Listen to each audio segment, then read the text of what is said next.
এই ঈদে অনেক প্রবাসীরা চোখের পানি ফেলে কান্না করবে, যাদের ঈদ নাই চোখের পানি ফালাইয়া ফালাই ঈদুল ফিতরেরা উদযাপন করতে পারবে না, দেশের মধ্যে আসতে পারবে না।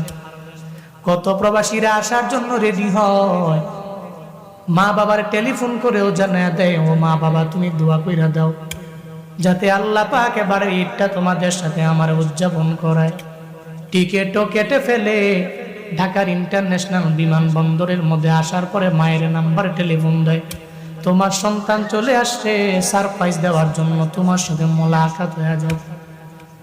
মার মনটা বড় খুশি, 4 বছর 5 বছর যারে দেখি না, অনেক বছর পরে আমি তারে দেখতে পাইলে আমার মনটা ভালো হয়ে যাবে।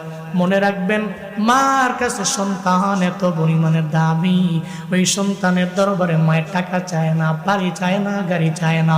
এই যে 2টা বছর 2.5 বছর 3 বছর আপনারে দুগ্ধ পান করাইলো যেই মায়, জীবনে তো কোনোদিন আপনারে বলেন নাই এই দুধের দাম তুমি আমারে দিয়া বাড়ি বানাও, এই দুধের দাম দিয়া তুমি গাড়ি কিনো, আমার দুধের টাকা দিয়া তুমি প্রবাসে যাও, যা মন চায় তাই করো।